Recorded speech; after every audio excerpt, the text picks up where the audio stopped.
All right, guys, welcome to Legacy Room. We got Quavon here. Unfortunately, we don't have Jay for circumstances that he has to deal with, but we still gonna have another banger for y'all today. Last week we had some audio issues, so we couldn't give out the last podcast, but we have some good for you today. So what we got? Yeah, the immigrant hustle.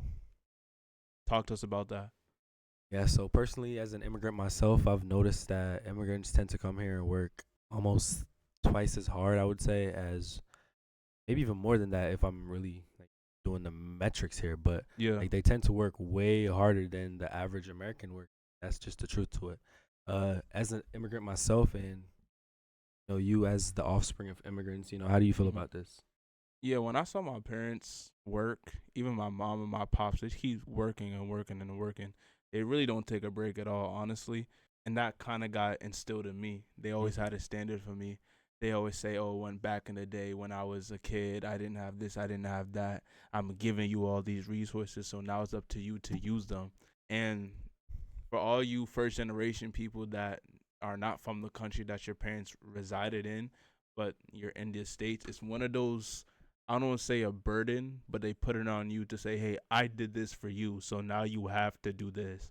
They Mm-hmm. don't mean to do that, but because they come from a place where they didn't have that much food, they had to struggle for what they had. My dad always told me he used to run miles and miles to school with bare feet, with bad shoes and stuff like that. So with that being said, that's kind of instilled with you to be great. It's kind of instilled with you to grow. Some people do, some people don't, but I know it's very strict in those households because of what people came through. Hmm. So my next question was, why do you think immigrants work so hard? Do you think it's just the struggles that was faced back then, or is it just the opportunities they don't want to miss out on? I believe that back in the day, Mm-hmm. in the 80s, 90s, and early 2000s, where social media wasn't as prevalent, there wasn't a lot of resources to become something that you wanted. And because of that, there was always this stigma that America's the place for ultimate opportunities.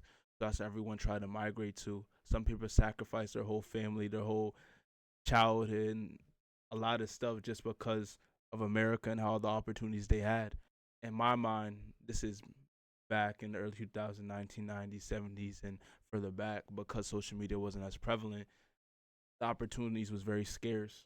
Mm-hmm. So when people have the opportunity now to work and get a job that they want and work in the middle class or even get more just a better opportunity in life so that they have back in the country that they was, because like I said, I don't know how Jamaica was back when your parents were growing up, but back in Guyana when my parents were growing up, it's very, if you're not an Indian, you wasn't getting cheese. Mm. So it was hard on my parents. So now that social media is more prevalent, I think that other people in the world now don't, they have opportunities to do stuff, plus they're more connected to the world than other people were.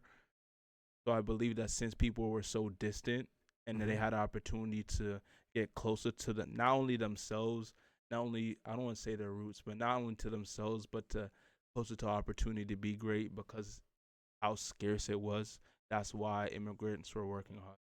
Yeah, and personally, this is like I'm like the third generation of like direct immigrant coming here. My Yeah. grandma came here, my dad, my mom came here, and I'm coming here. Each of us have like a different story to tell about how hard it was. Like for my grandma, she had like 5 kids there. She had to leave everyone behind. That's a Yeah. sacrifice she had to make, knowing she was coming here for a better future. And she did get here, and the opportunities were here.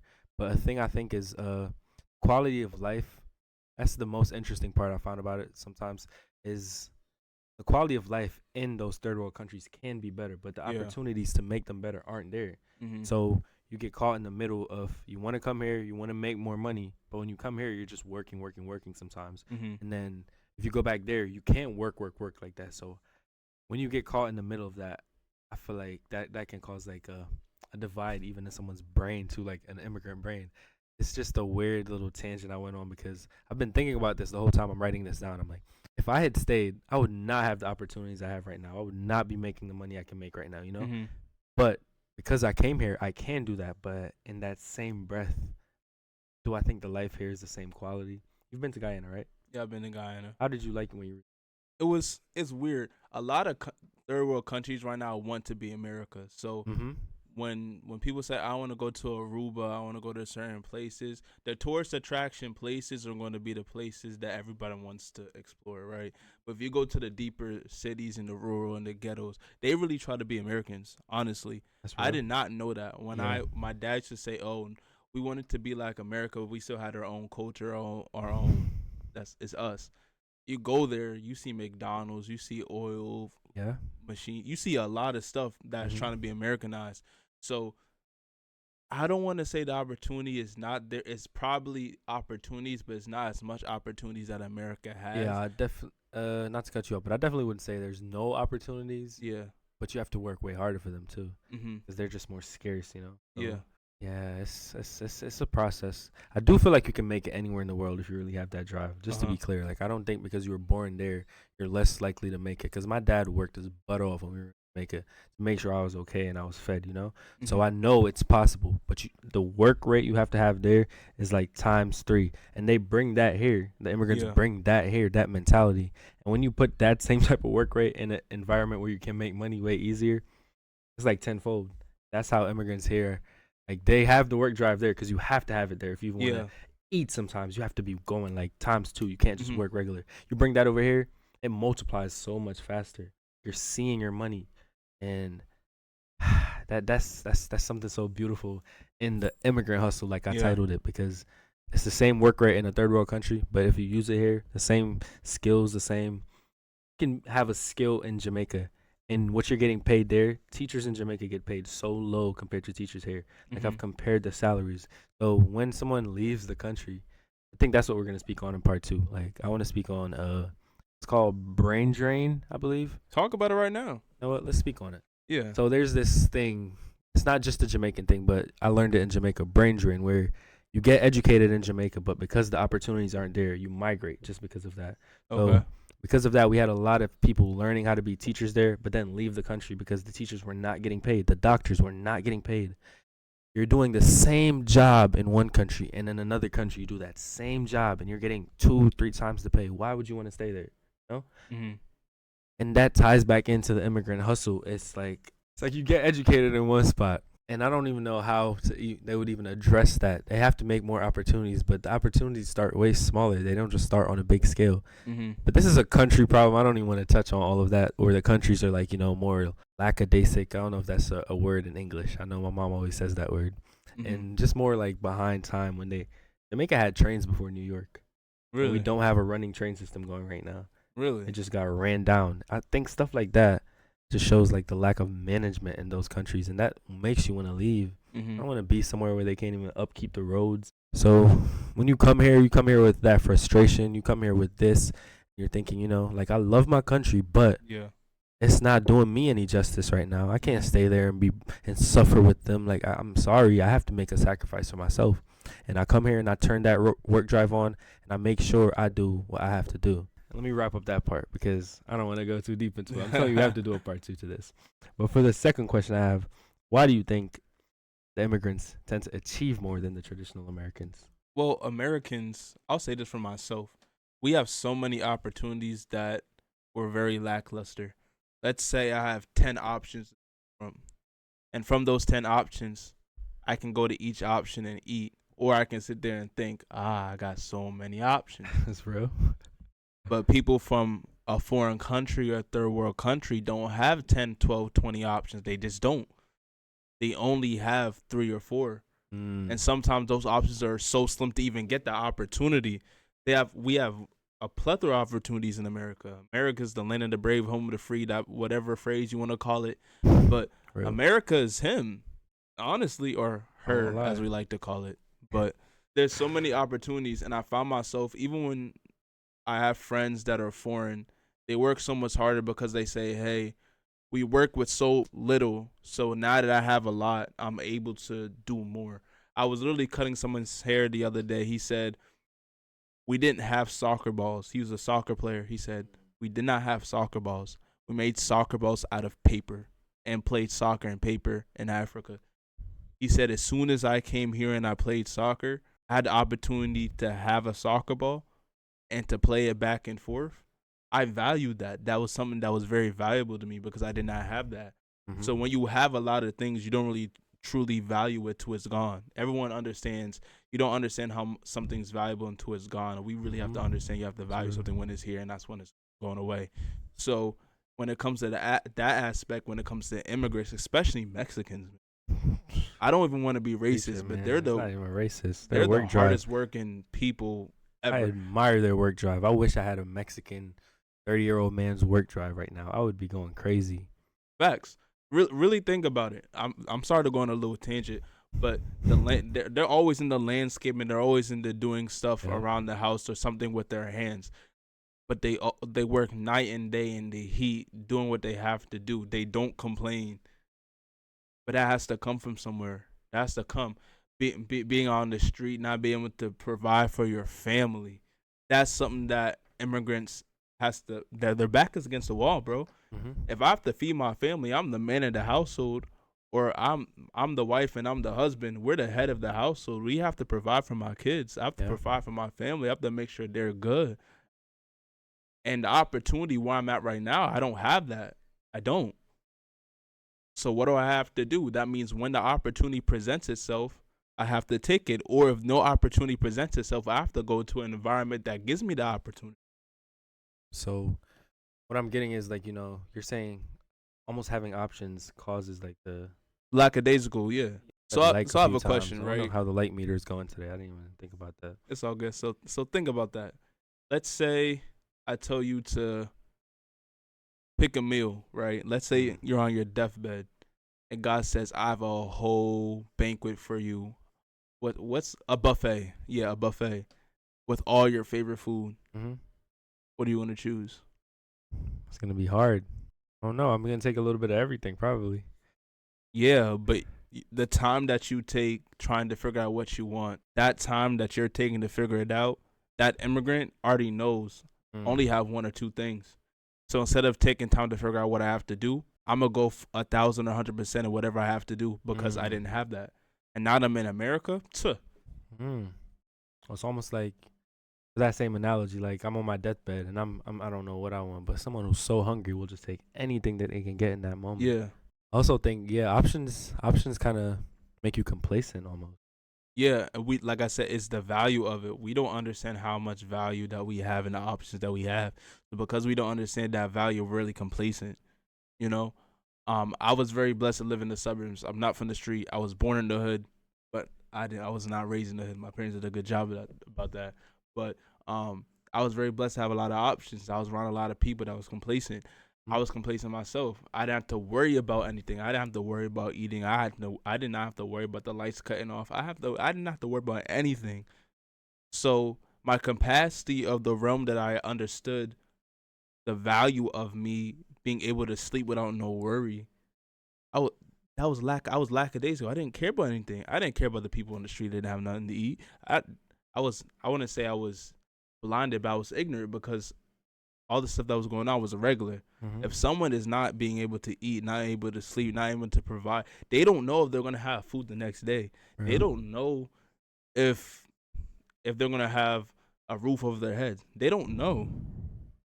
And if you don't know anything about that and then you have opportunity to get that over and over and over again, you're going to cherish that and you're going to do something to where you're going to sustain that for the rest of your life. If you haven't had 3 meals a day ever in your life, you've only had enough money to eat 1 meal a day. And let's say the meal is very substantial and small. And then you have an opportunity one day to have 3 meals. You don't think in your mind that someone that had that scarcity is not going to say, hey, I had 3 meals today. How do I make this consistent? How do I have 4 now? Or I understand how I got 3. So how do I get 3 the next day? How I get 4 the next day? That's how immigrants' minds work because they didn't have that. And they don't want to go back to the place that they were. People from the hood understand this too. People from the ghetto, people from places that in deep, deep sorrow. They don't want to go back to that point. And if you were at the point where you had a lot of options, if you're at the point that you had everything that you needed, you can be you're comfortable going back to that point because you had those options. But if you were at a point where you didn't have those options, you're not going to put yourself back in that position for you to struggle, blood, sweat, and tears, working every single day just to get pennies. So now when I'm in America, when I have a lot of opportunities, there's no way I can f this shit up. I can't f fuck that up. I can't mess that They up. literally can't afford to, which kind of ties into my next point, which is the lack of a support system almost. Come here, they're the ones that come here through the border. They don't know anyone. They don't Mm-hmm. have a choice but to work like Mm-hmm. so hard. I met this guy in New York. I was talking to him. He was telling me he didn't really speak much English, but I know enough Spanish to understand. We were translating back and forth. He was telling me like he came all the way from one of those South American countries and came through the jungle. He said he was there for a month. It took him a month to come all the way up.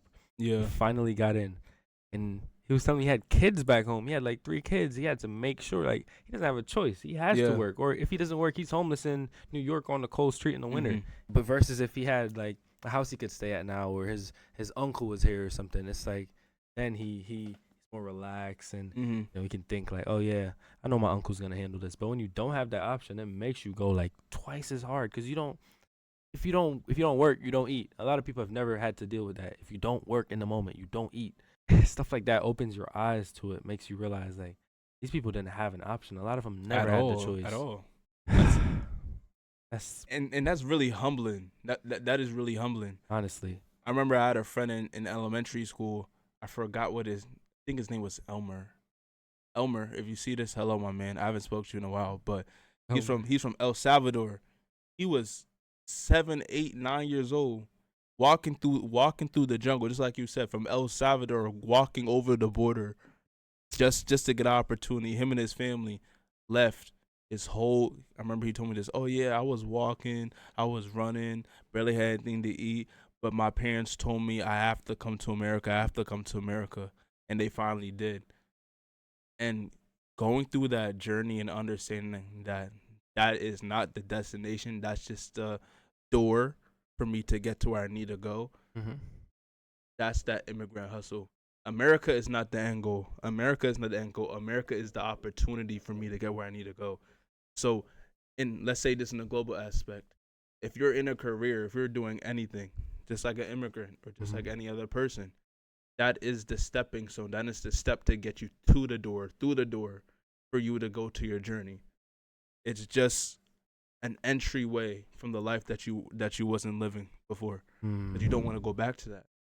So it goes back to my complacency point. You can't be complacent. You have people that Afford to be.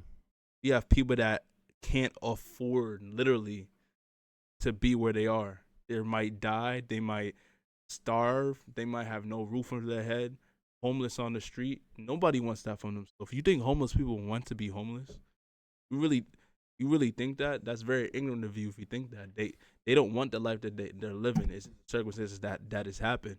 Wrap that up. I think immigrants come with that off rip. A lot of people have to really hit struggles to get that hustle Mhm. going. A lot of people have to hit rock bottom to realize like I have to. But immigrants kind of come with that preset in their head, especially the ones that really come with no other choice. Mhm. And I feel like the people who come through the border directly with no support system are like 10 times more likely to work harder versus someone who gets like, they immigrate the right way as well. So Mhm. even then it's levels to the working hard. But I just admire like a person who comes and makes every opportunity they get, Mhm. they take it.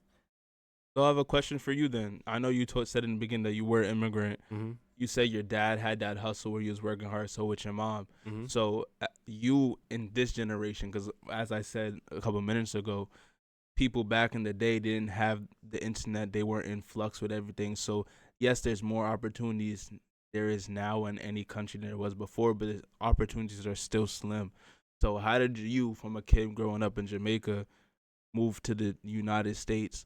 How was your mindset going into it, and how did it change, or what was the breaking point? Saying, hey, if you ever had a breaking point to not have that hustle. Personally, I didn't come here with it off rip because I was a kid. I had a support system, which is how I even found that point out. I was thinking to myself like, why wasn't it that when I came here, I wasn't trying to work, work, work. I was 15, Mm-hmm. but having that, knowing my mom was already doing all the hard work, or my dad was doing the hard work, made me not even have to do it.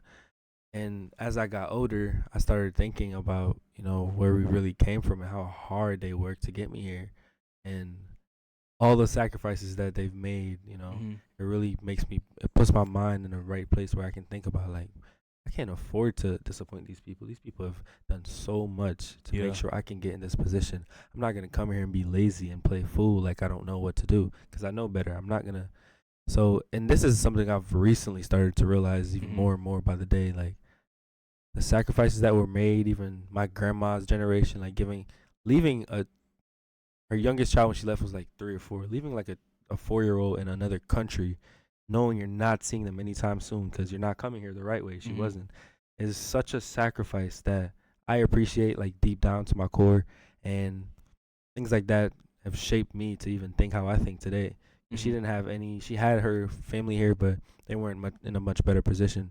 But just knowing you had to give up everything just to come and handle that makes me, even though I didn't have to do that personally, it's something that was done in the sacrifice in the future thinking for me. Like Mhm. she was thinking ahead, forward thinking.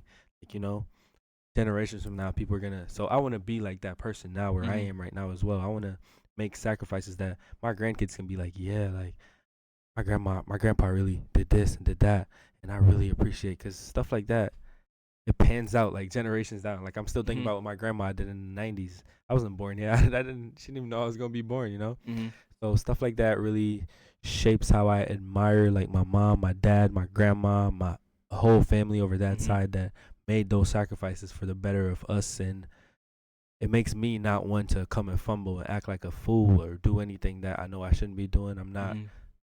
This is my opportunity. I'm not wasting it. Basically, that's how I see it. So yeah, I hope that answers it. Hey man, he just basically explained what a legacy is from start to finish. Hey, it's the legacy room, man. Being in a legacy is not thinking for yourself. Mhm. This legacy room is not selfishly for yourself. It's setting yourself up to give to people. We want to learn information and give it to y'all. This is specifically this episode was for immigrants and understanding why they think the way they think, and you adapting that mindset. You have literally an immigrant right here, Hey, literally from real literally Jamaica, real bad man, born there, real bad man. real bad man. But yeah, like I said, this is legacy room. But before you have to have a legacy, you have to build it. And Yep. we are an example of a legacy. People had to sacrifice going from a country, a third world country where they wasn't making anything, to come to America to set themselves up. My grandpa is dead. My grandpa came by himself, changed his whole last name, changed his whole last name to get here. Changed his whole last name to get here, bro. That's real. That's some real Caribbean stuff right there. Yeah, changed his whole last name to get here, you know. And all I have I have 5 uncles and 1 aunt. That's 6 siblings. The 6 siblings left all of them for years. Sent stuff down here and there, to show his love, but that's real sacrifice.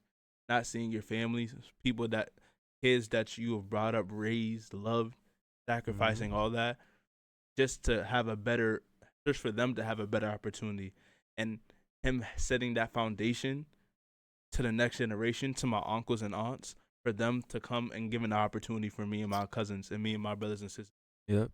you know, and we have to continue that. I don't want the cycle to restart and my great great grandson or my grandson, even my son, to feel that I didn't do enough for him to have the resources, and now he has to work as hard, his butt off, to get a fraction of what I had. I don't want that.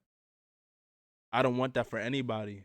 Friend, family, foe, I don't want that. Yep. So this legacy room and just me in general on my journey, I want to gain the knowledge and the tools to give to people, bless people. I'm not doing this for myself. But people were here for the next generations to come to build a legacy. How do you even still think about your grandma to this day? I admire her. I was just with her like a month ago, just hugging her and stuff, and she's telling me the same stories. I've heard the stories mad times, Yeah. but I love hearing them. Telling me how she was this close to this close Hmm. to that. Like days she felt like she missed them, but knowing like this was what she had to do. You know, like she said she considered going back like halfway through the journey, but she Hmm. knew like she didn't come here to do any dumb stuff like that. Like she already made that sacrifice, so she had to stick it out and bear like all those lonely days, sleeping in people's closets. Like Hmm. it's crazy stuff these people go through, bro. And I'm like sitting there like, wow. Like throughout all that, she was still like taking care of them, sending money Hmm. back. Like even to this day, my grandma gives more to her kids than she does for herself. She doesn't save her money. She makes her money. She makes sure everyone's okay. She's still feeding people there. So like that type of selfless mentality is something else. I want to get like, man, I admire that lady though. Yeah. So key points of today that I really want you guys to harp on is don't take anything for granted. Number one. Yep. Number two, you gotta understand what you have before it's taken away from you. You're not gonna understand the value of things. And then three, you have to strive to be the best, not only for yourself, but for the people around you, for people that are not even here, that are going to be here in the future. That's how you have a legacy. If you die, of course, you want people to talk about you, but you have to do something throughout your time spent on Earth for them to understand the impact that you have. Everyone wants to have an impact. Everyone wants to have a legacy. Everyone wants to build a dynasty. Everybody wants that. But what you need to do is have a selfless and righteous heart and be able to be selfless and have self-esteem and not ego. There's a difference. And once you have that, be able to give and love. That's really it, my man. Hey, it's the legacy room, man. Legacy, build one.